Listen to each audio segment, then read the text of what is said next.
Last class में हमने 25 बोल का पहला और दूसरा बोल समझा था। आई होप सभी टीचर्स को बहुत अच्छे से समझ में आ गया हो। नहीं समझ में आया हो, उन्होंने रीड किया हो, कुछ डाउट्स हो, तो आप क्लास के अंत में यानी 3:20 को मैं क्लास को संपन्न करूंगी, तो आप तब पूछ सकते हो। अब तीसरा बोल कौन सा है, कौन बताना चाहेगा? किसको याद है? हैंड रेस कीजिए। 25 बोल। काया छे। बोलिए नाम। पृथ्वी काय, अप काय, तेजस काय, वायु काय, वनस्पति काय, त्रस काय। Okay, very good. तो तीसरा बोल है काय छ। काया छ नहीं। सबसे पहले तो काय का अर्थ होता है शरीर, यानी जिनका शरीर पृथ्वी है वो होते हैं पृथ्वी काय। जिनका शरीर अप यानी पानी, तो पानी है, वे अपकाय के जीव होते हैं। और जिनका शरीर तेजस यानी अग्नि का है, वे तेजस काय के जीव हैं। जिनका शरीर वायु है वे वायु काय के जीव हैं। जिनका शरीर वनस्पति है वे वनस्पति का है। और जिनका शरीर त्रस है वे त्रस का है। ठीक है। तो अभी इसमें जो हमने समझा कि हमने समझा था दूसरा बोल, तो दूसरा बोल तीसरे बोल में कैसे कनेक्टेड होता है ये हम समझे पहले। तो दूसरा बोल है जाति 5, यानी एक इंद्रिय, द्विंद्रिय, त्रिंद्रिय, चतुरिंद्रिय, पंचेंद्रिय, ये आता है। तो यही यहाँ पर भी अप्लाई हम कर सकते हैं कि जिन जीवों में एक इंद्रिय है वो कौन से जीव हैं। तो देखिए पृथ्वी काय से लेकर वनस्पति काय तक के सभी जीव एक इंद्रिय वाले ही होते हैं। ठीक है ना। और उसके बाद बचा सिर्फ त्रस काय, तो त्रस काय में बाकी की इंद्रिय आ गई, यानी 2 से लेकर 5 तक के। तो अब ये ऐसा क्यों हो गया कि ये 5 जो काय हैं वो एक ही इंद्रिय वाले होते हैं और एक इंद्रिय में चले जाते हैं, और बाकी सब जो इंद्रिय से लेकर पंचेंद्रिय तक की जीव है वे त्रस्काय में आ जाते हैं। तो ये हम समझेंगे। तो जीव जो है, हमने देखा है कि जीव जो है बड़े तौर पे अगर हम डिवीजन करें तो सिद्ध और संसारी होते हैं। लेकिन दूसरा अगर हम ग्रुप बनाए पूरे जगत के जीवों का, तो जीव जो है 2 पार्ट में वापस और डिवाइड हो सकते हैं, जैसे त्रस और स्थावर। तो त्रस और स्थावर यानी क्या? तो त्रस और स्थावर में संसार के सभी जीव आ गए। तो स्थावर काय के जीव वे होते हैं जो चलते फिरते नहीं है, एक जगह से दूसरी जगह जाते नहीं है, और अगर जाए भी तो सुख की प्रवृत्ति और दुख की निवृत्ति के लिए नहीं जाते हैं। प्रवृत्ति यानी सुख प्राप्त करने के लिए, और निवृत्ति यानी दुख से दूर होने के लिए। तो सुख प्राप्त करने के लिए और दुख से दूर होने के लिए वे जीव इधर उधर नहीं जाते हैं। यानी सलक्ष्य, बुक में जो एक टर्म आती है, सलक्ष्य गमनागमन नहीं करते हैं। यानी उनका लक्ष्य नहीं होता है कि सुख को प्राप्त करना है और दुख से दूर जाना है, इसलिए वो स्थावर जीव होते हैं। और त्रस जीव जो होते हैं वो वैसे जीव होते हैं जो सुख प्राप्त करने के लिए, दुख से दूर होने के लिए इधर उधर भागते हैं, अपने शरीर को सिकोड़ते हैं, आवाज करते हैं, भय दिखाते हैं, ऐसी कुछ न कुछ क्रियाएं करते हैं। तो इसलिए वो त्रस कहलाते हैं। और अगर हम कर्म की दृष्टि से देखें तो जिन जीवों के स्थावर नाम कर्म का उदय होता है वे स्थावर जीव कहलाते हैं, और जिनके त्रस नाम कर्म का उदय होता है वे त्रस कहलाते हैं। अब यहाँ पर एक क्वेश्चन रेज होता है कि हम बोलते हैं कि पृथ्वी काय से लेकर वनस्पति काय के तक के जीव इधर उधर जाते नहीं है, पर अग्नि और वायु तो इधर उधर जाते हैं। वायु तो सब जगह चलती रहती है, और अग्नि भी एक जगह से दूसरी जगह जाती है। जैसे अगर उसको बाजू में कोई चीज पड़ी हुई मिले तो उसको जलाते जलाते वो आगे आगे बढ़ जाती है। जैसे जंगल में जब आग लगती है तो एक पेड़ से दूसरे पेड़, दूसरे पेड़ से तीसरे पेड़, ऐसे करते करते करते पूरे जंगल में आग लग जाती है। कहीं घरों में आग लगती है तो एक वस्तु से दूसरी वस्तु, ऐसे करते करते पूरा घर जल जाता है। तो अग्नि और वायु ये जो है चलते हैं। तो यहाँ पर हमें ये समझना है कि अग्नि और वायु चलते हैं, लेकिन हमारा टर्म क्या था? सलक्ष्य गमनागमन। सुख प्राप्त करने के लिए और दुख से दूर होने के लिए नहीं भागते, उनका स्वभाव है, उनका स्वभाव है चलना, इसके लिए वो चलते हैं। लेकिन उनका उद्देश्य सुख प्राप्त करना और दुख से दूर होना नहीं है, इसलिए उनको हम गति त्रस कह सकते हैं, क्योंकि गति करना उनका स्वभाव है, लेकिन वे एक्चुअल त्रस नहीं होते हैं। तो यहाँ पर हमने समझा काय शब्द का अर्थ, एक अर्थ है शरीर, इसका दूसरा अर्थ है समूह। यानी पृथ्वी काय का एक जीव अगर हम ले तो हम उसे नहीं देख सकते क्योंकि वह हमारे आंखों का विषय नहीं है।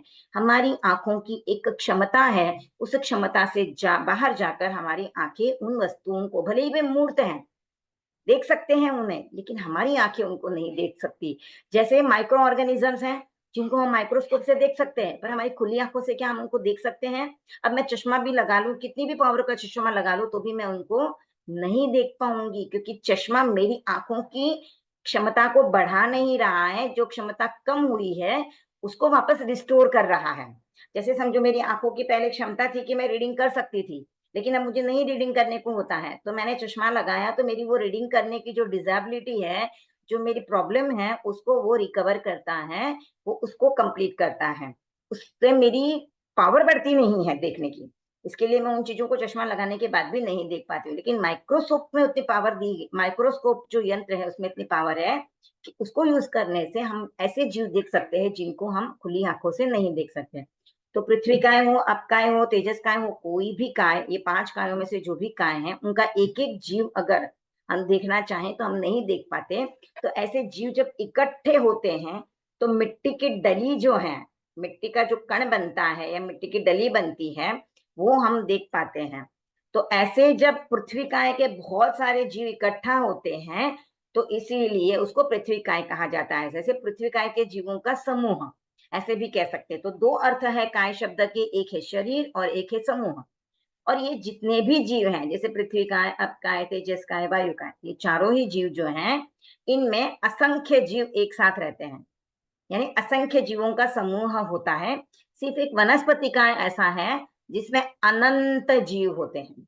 क्यों? क्योंकि वनस्पति काय में निगोद के जीव हैं, और निगोद के जीव जो है वो संख्या में अनंत है, यानी उनका कभी अंत ही नहीं होने वाला है।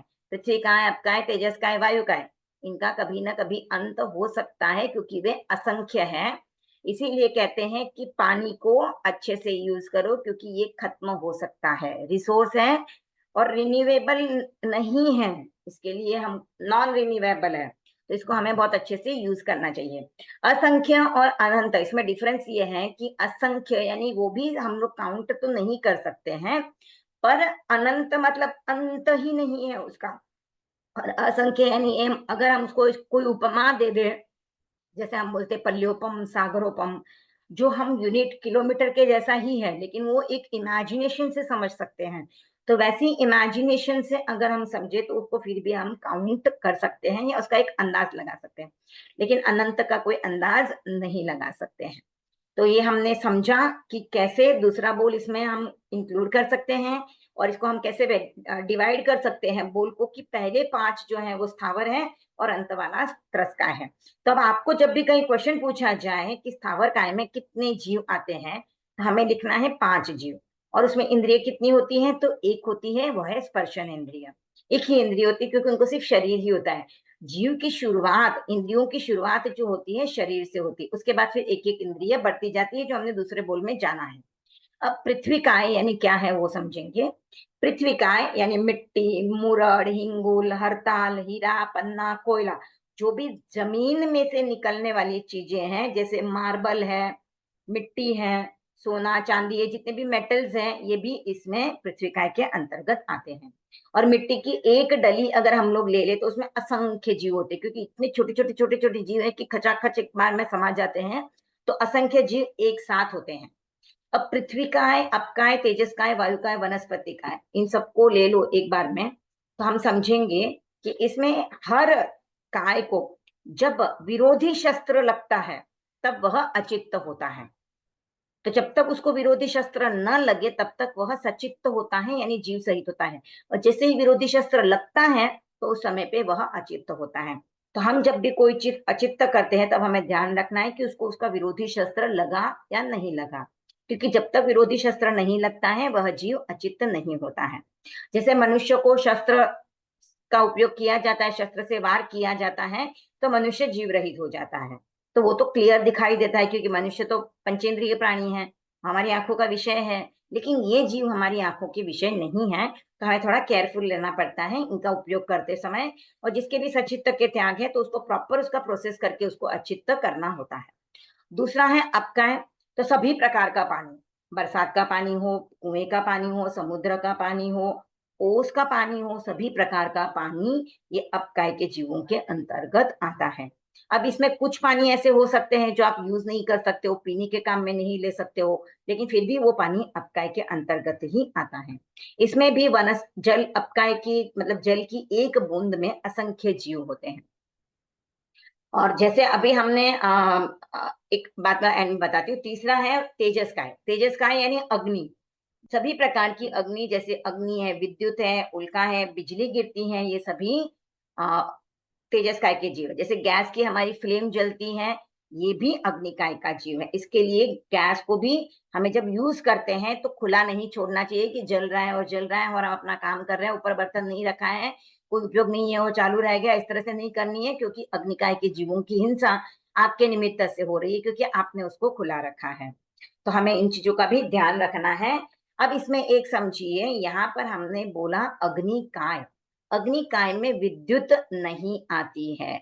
इलेक्ट्रिसिटी जो है वह अग्निकाय नहीं है।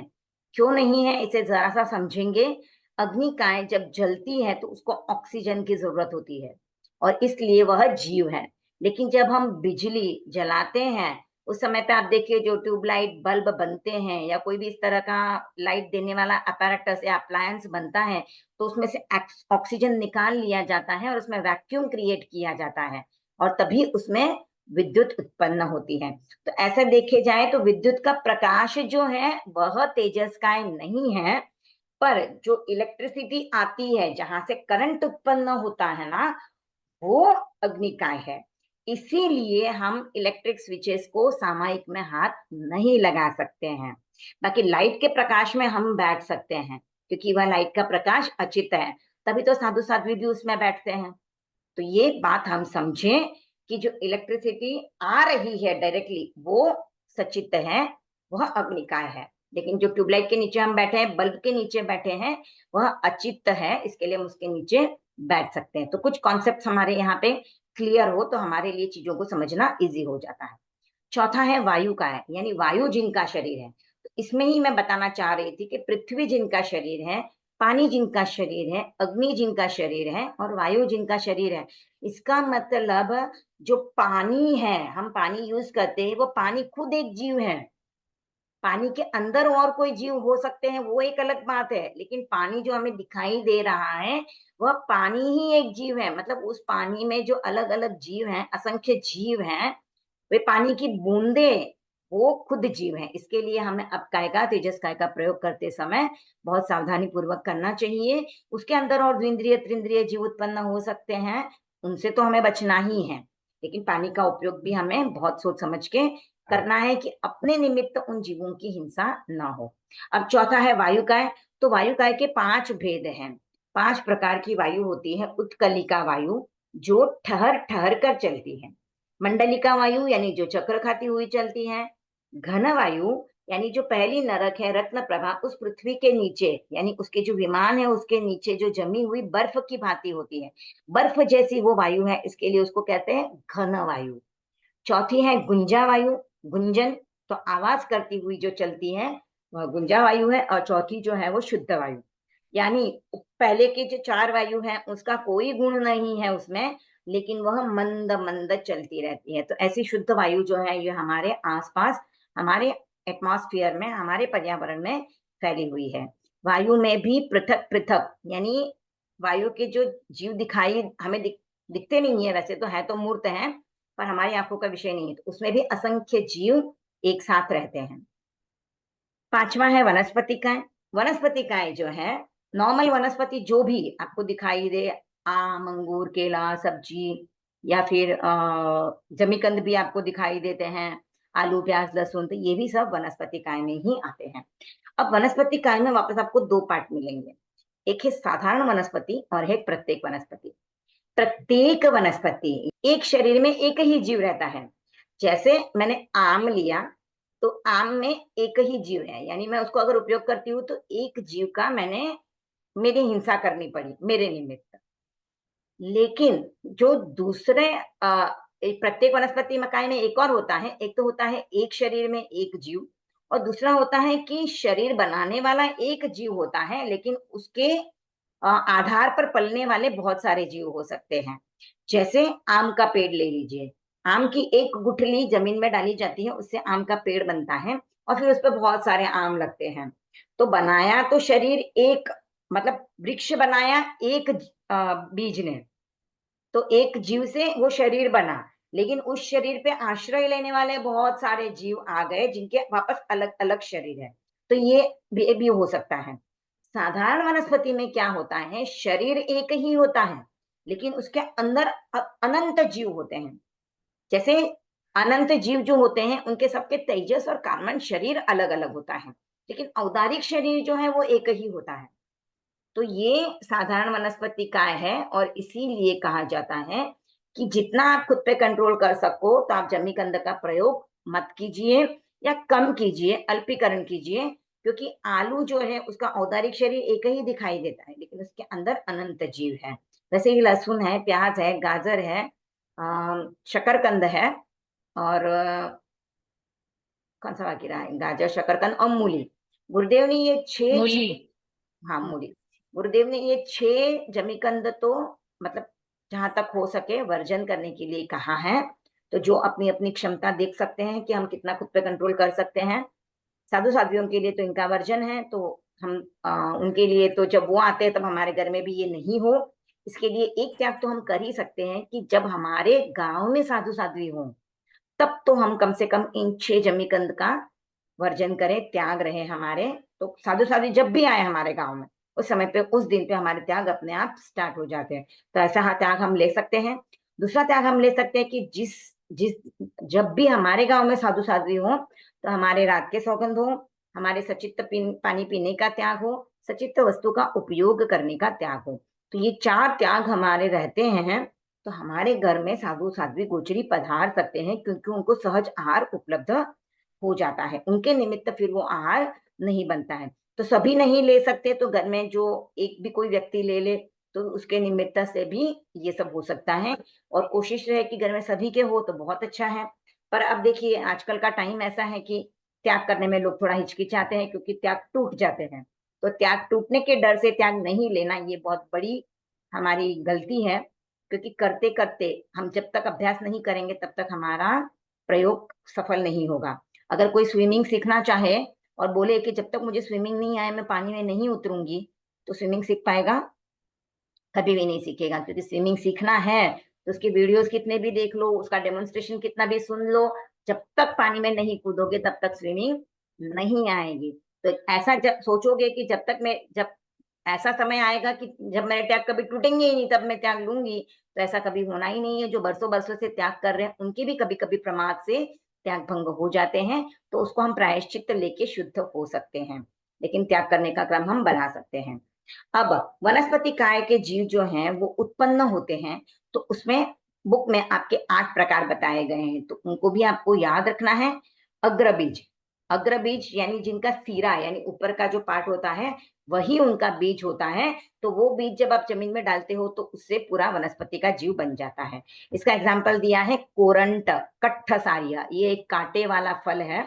तो उसका एक पेड़ होता है। अब उसको खैर भी बोलते हैं, लेकिन कैसा है मुझे पता नहीं है, कैसा दिखाई देता है। पता है कि इसका खैर है, कोरंड और कट्टसारिया वृक्ष है और कांटे वाला प्लांट है। दूसरा है मूल बीज, यानी जिसका मूल बीज होता है, मूल ही बीज होता है। अगर वो बीज डाल दो मूल उसका, तो उससे बन जाता है। जैसे कंद, जमी कंद जो है वे सब इससे ही बनते हैं।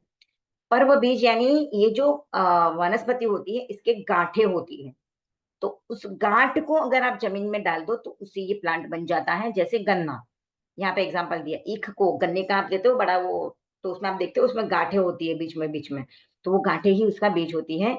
चौथा है स्कंध बीज, यानी जिसके बीज के लाइंस जो होते हैं वही उसके बीज होते हैं। जैसे थूहर, हम लोग जब रास्ते में जाते हैं गाँव में, राजस्थान की तरफ, तो आप देखते हो जिसको हम लोग कहते हैं थोरिया, तो वो थोरिया यानी थोहर है। तो उसके जो बीच में स्कंध होते हैं, बीच में जॉइंट्स जो होते हैं ना, वही उसके बीज होते हैं। बीज रोह यानी ये बीज से उत्पन्न होता है, जैसे गेहूं, जौ आदि इसके बीज होते हैं। बाकी इनके बीज नहीं है, इनके पार्ट जो प्लांट का प्लांट है उसको ही निकाल के उससे वापस बना सकते हो, लेकिन गेहूं के बीज होते हैं, जौ के बीज हैं, मूंग के बीज होते हैं, वो बीज डालने के बाद वो वनस्पति बनती है। छठा है सम्मूर्छिम जीव, यानी ये जीव जो है वो अपने आप पैदा हो जाते हैं, इनको कोई बीज की जरूरत नहीं होती है। इसको वैसा हमने प्रोसेस किया, इसको वैसा एटमॉस्फेयर मिला, वैसा उष्मा उतनी गर्मी मिली या ठंडक मिली, तो ये जीव अपने आप पैदा हो जाते हैं। जैसे अंकुर, जैसे हमने मूंग को भिगोया, भिगोने के बाद हमने उसका पानी निकाल दिया और ऐसे ही छोड़ देते हैं, ऐसा ही छोड़ देते तो अंकुर अपने आप आ जाता है, उसको कुछ किया नहीं हमने तो, लेकिन अंकुर अपने आप आ गया। सातवां है तृण, तृण यानी घास। आठवां है लता, यानी चंपा, चमेली, ककड़ी, खरबूज, तरबूज, इनकी बेलें यानी क्रीपर्स जिसको कहते हैं, जो स्टैंडिंग पोजीशन में नहीं रह सकते हैं, वो ऐसे लाइंग पोजीशन में रहते हैं और फिर उसके ऊपर वनस्पति फल लगते हैं। तो ऐसे ये 8 इनके उत्पन्न होने के प्रकार बतलाए गए हैं। तो वनस्पति या पृथ्वी का से लेकर वनस्पति के जो जीव हैं, इनको सबको जब तक विरोधी शस्त्र नहीं लगता है तब तक ये सचित्त रहती है। जैसे ही विरोधी शस्त्र लगता है और ये अचित्त हो जाती है। अब देखिए, जब हम सब्जी, मैं जो बोल रही हूँ ध्यान से सुनिएगा, मैं बोल रही हूँ सब्जी सुधारते हैं, सब्जी काटना नहीं बोलना है, एप्पल काट दूं नहीं बोलना है, क्योंकि काटना ये जो वर्ड है ये अपने आप में हिंसक वर्ड है, मारना अपने आप में हिंसक वर्ड है। तो इसके लिए हमें ऐसे शब्दों का प्रयोग टालना चाहिए, क्योंकि हमें वाणी की हिंसा से भी जितना हो सके, जितनी हमारी समझ हो उस हिसाब से हम बचने का प्रयास करें। तो जब हम सब्जी सुधारते हैं, जैसे मैंने ग्रीन सब्जी लेके आई, मैंने मेथी लाई, कोतमीर लाई, या मैं भिंडी लाई, दूधी लाई, मैंने उसको सुधारा, मैंने सुधारा तो भी उसको विरोधी शस्त्र क्या लगा? कुछ भी नहीं लगा। तो मैंने उसको सुधार के रख दिया तो भी वो अचित्त नहीं हुई है। जब तक मैं उसको कोई विरोधी शस्त्र नहीं लगाऊं तब तक वह अचित्त नहीं होती है। यानी मैं उसको पानी में उबाल के रख लूं या फिर मैं उसको तेल में फ्राई कर लूं, तब वह अचित्त हो सकती है। या फिर मैं कढ़ाई में ऐसे ही उसको, जैसे हम रोस्ट करते हैं वैसे कर लेते, तो ही अचित्त हो सकती है। अभी यहाँ पर एक बात और समझने की है कि जो भी यहाँ पर काय बताई गई है, उस काय का खुद खुद की वजह से अगर उसका अचित सचित्तपन जाता है, यानी जीव रहित होती है, तो उसे कहते हैं स्व काय शस्त्र। और अगर दूसरी किसी काय की वजह से होता है तो उसे कहते हैं पर काय शस्त्र। जैसे हम मिट्टी का एग्जाम्पल ले लें, काली मिट्टी और लाल मिट्टी, ये दो तरह की मिट्टियां हैं, गांव में बहुत जगह मिलती हैं और थली साइड में ज्यादा मिलती हैं। काली मिट्टी जो रहती है तो फिर वहां पे वो लोग लाके लाल मिट्टी डालते हैं, क्योंकि सिर्फ काली मिट्टी होती है तो वह सचित्त होती है, इसके लिए लाल मिट्टी उसमें मिक्स कर देते हैं। तो मिट्टी की वजह से मिट्टी अचित्त हो गई, इसके लिए ये स्वकाय शस्त्र हो गया। लेकिन अगर आग की वजह से वह मिट्टी अचित्त होती है तो उसे कहेंगे परकाय शस्त्र। जैसे मिट्टी है और उसमें पानी गिर गया तो वो कीचड़ बन गया, तो कीचड़ अचित्त हो गया, क्योंकि दोनों विरोधी शस्त्र लग गया। अगर मिट्टी को, पृथ्वी काय को अपकाय का शस्त्र लग गया तो वो भी अचित्त हो गई। अब एक वायु काय ही ऐसी है कि जिसको सिर्फ वायु काय ही उसका शस्त्र है, उसको कोई दूसरा काय नहीं अचित्त कर सकता है। तो वायु काय में जब सचित्त वायु से सचित्त वायु का होता है तो उसे कहते हैं स्वकाय शस्त्र। और अचित्त वायु की वजह से अगर वायु काय का नाश होता है तो उसे कहते हैं परकाय शस्त्र। तो ये कुछ चीजें जो हैं हमें समझनी चाहिए, क्योंकि ये हमारे रोजमर्रा की जिंदगी में काम आने वाली चीजें हैं। श्रावक संबोध में आचार्य तुलसी ने एक दोहा लिखा है, पृथ्वी अप तेजस तथा वायु वनस्पति काय, त्रस जैनागम में विदित ये षड जीव निकाय, यानी आगमों में ये जीव निकाय बताए गए हैं।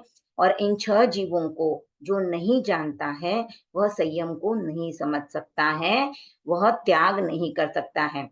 क्योंकि हमें जब त्याग करना है तो हम जीव क्या है अजीव क्या है ये समझेंगे तो ही हम जीवों को मारने की जीवों को मारने का त्याग कर सकते हैं, जीवों का उपयोग करने का विवेक रख सकते हैं। अब उसके बाद आता है त्रस्काय। तो त्रस्काय में द्विंद्रिय से लेकर पंचेंद्रिय तक के सभी जीव आ जाते हैं, जो हिलते हैं, चलते हैं, फिरते हैं। तो ये जो जीव हैं इनके भी उत्पन्न होने के 8 प्रकार बतलाए गए हैं। ये मीटिंग जब एंड हो जाए तो वापस इसी को रिज्वाइन कर लीजिएगा।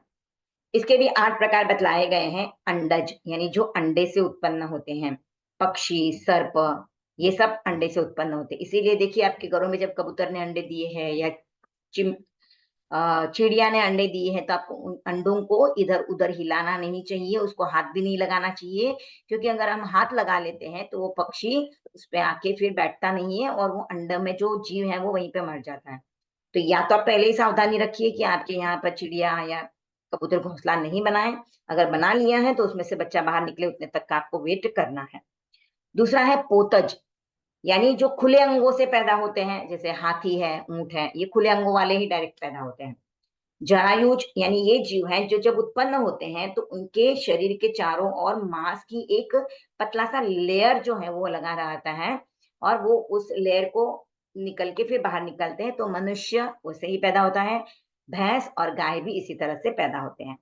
रसज, तो रसज जीव जो होते हैं वो जैसे दही में उत्पन्न होने वाले हैं, उन्हें रसज जीव कहते हैं, कृमि। तो एक बात हम समझें कि दही में जब जीव उत्पन्न होते हैं तो हम लोग कैसे खा सकते हैं।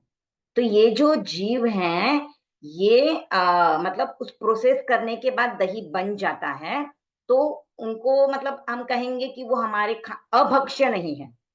हम वैसी चीजें नहीं खाते हैं जो अभक्ष्य होती हैं। जो वेजिटेरियन होते हैं वो अभक्ष्य वस्तुएं नहीं खाते हैं, तो दही अभक्ष्य के अंतर्गत नहीं आता है, पर बनता कृमि से है, क्योंकि वह दही को, दूध को खराब करके दही बनता है, इसके लिए उसमें विकृति लाने के बाद वो बनता है, इसके लिए उसको विगय कहा जाता है।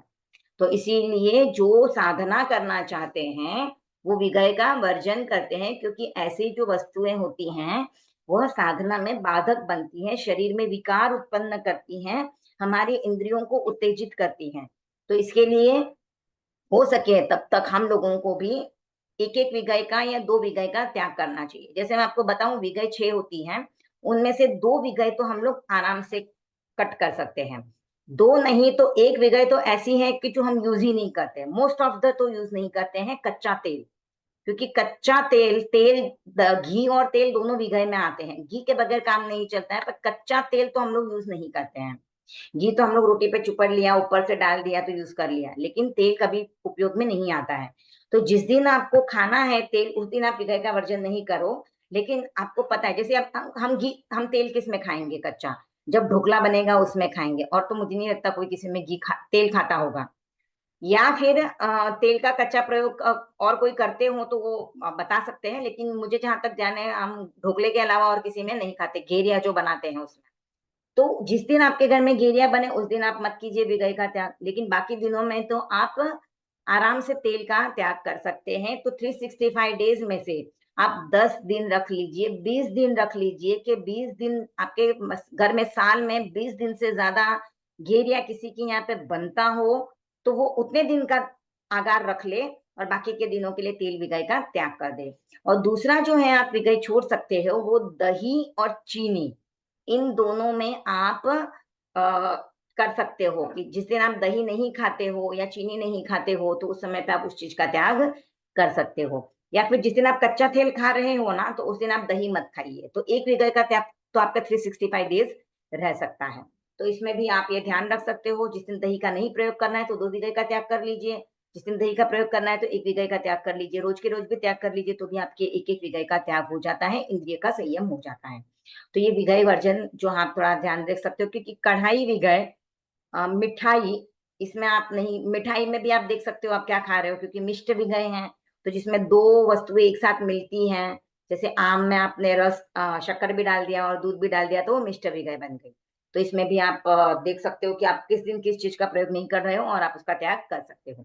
एक और चीज मुझे बतानी थी, जैसे वनस्पति काय शस्त्र हो सकता है, वह कैसे हो सकता है, जब आप सूप बनाते हो, तो सूप बनाने में अगर आपने 2 वस्तुएं एक साथ मिक्स कर दी हैं उतने प्रपोर्शन में तो फिर वो अपने आप अचित्त हो जाता है, तो उसको उबालने की फिर जरूरत नहीं पड़ती है। जैसे आप देखिए गाजर का जूस निकाला आपने और उसके साथ आपने और कोई सूप मिक्स कर दिया है, जूस मिक्स कर दिया है, तो गाजर कम मात्रा में होनी चाहिए और गाजर से ज्यादा वो दूसरा आपने जो उसमें सूप मिक्स किया है वो होना चाहिए, तो फिर वो जमीकंद का भी ले सकते हैं। ये कुछ चीजें हैं जो उसको और डिटेल में समझने की जरूरत है, मैंने जस्ट एग्जांपल दिए हैं। 5वां है स्वेदज, यानी पसीने की वजह से जो जीव उत्पन्न होते हैं, जैसे जूं, लीख, इसीलिए कहते हैं बालों को फ्रिक्वेंटली धोया कीजिए, ताकि पसीने की वजह से इसमें जू और लीक उत्पन्न नहीं हो जाए, क्योंकि वे उत्पन्न होंगे तो उनको फिर साफ करने के लिए हमको उन जीवों को बाहर निकालना पड़ेगा, तो उनको तकलीफ होगी और हमारे निमित्त वो होगा, तो हमें ये सब नहीं करना है। समूर्छिम, ये जीव जो होते हैं वो नर और मादा के संयोग के बिना ही उत्पन्न हो जाते हैं, जैसे मक्खी, चींटी। तो ये जो जीव हैं ये बिना नर और मादा के संयोग के उत्पन्न हो जाते हैं। तो इसके लिए हमको ध्यान रखना है कि ऐसा संयोग इनको मिले नहीं कि ऐसे जीव उत्पन्न हो। अगर उत्पन्न हो जाए तो इनका जब हम सफाई वगैरह करते हैं तो बड़ी यत्ना से हमको सफाई करनी चाहिए, या फिर जैसे आजकल लोग करते हैं, पहले ही घर में पेस्ट कंट्रोल करवा लेते हैं, तो जिसकी वजह से ऐसे जीव उत्पन्न नहीं होते हैं। तो ये भी जैसे precaution is better than cure, वैसे वाला सिस्टम है कि पहले ही हम प्रिकॉशन ले लेते हैं, ऐसा नहीं हो। सातवें हैं उद्भिज, यानी जो पृथ्वी को फाड़ कर निकलते हैं, जैसे टिड्डी, पतंग आदि। तो ये सब उद्भिज जीव हैं। और औपपातिक, यानी ये किसी स्थान विशेष में जन्म लेते हैं, गर्भ में नहीं रहते हैं, गर्भ में रहे बिना किसी स्थान विशेष में उत्पन्न होते हैं, इसीलिए उनको औपपातिक जीव कहा जाता है, जिसमें आते हैं देव और नारक। तो देव जो हैं वह फूलों की शैया पर उत्पन्न होते हैं, वहां पे जैसे ही जन्म लेते हैं तो फूलों की शैया पर आते हैं, और अंतर मुहूर्त के अंदर उनका पूरा शरीर बन जाता है, वे पर्याप्त हो जाते हैं। अंतर मुहूर्त का समय आप समझे, अंतर मुहूर्त वह समय है जो 2 समय से स्टार्ट होता है, और 48 मिनट में एक समय कम तक का समय, 48 मिनट पूरा नहीं होता है अंतर मुहूर्त में। जब 48 मिनट पूरे होते हैं तो उसे मुहूर्त कहा जाता है। और जब हम अंतर मुहूर्त बात करते हैं तो मुहूर्त के भीतर भीतर का समय होता है अंतर मुहूर्त, यानी मुहूर्त के भीतर भीतर। तो 2 समय से लेकर 48 मिनट में एक समय कम, तो एक समय जो है वो अंतर मुहूर्त में नहीं आता है। अंतर मुहूर्त स्टार्ट होता है 2 समय से, तो वहां से उतने से काल में वो पूरा अपना शरीर बना लेते हैं और पूरा अपनी यौवन अवस्था में आ जाते हैं। वैसे ही नारक जो है वो कुंभी में पैदा होते हैं, यानी एक बड़ा सा बर्तन रहता है, पॉट टाइप, जिसका ऊपर का मुंह एकदम संकरा रहता है, और उसके अंदर वो नारक उत्पन्न होते हैं। उन नारक को उस कुंभी में से बाहर निकलने में बहुत तकलीफ होती है। फिर वहां पे जो केयर टेकर्स होते हैं वे उनको काट काट कर बाहर निकालते हैं। इसीलिए कहते हैं नरक का दुख कभी नहीं मिलना चाहिए, नरक में कभी भी हमारा नहीं जाना हो, हमारे कर्म हम वैसे नहीं करें। तो ये तीसरा बोल हमने कंप्लीट कर लिया है।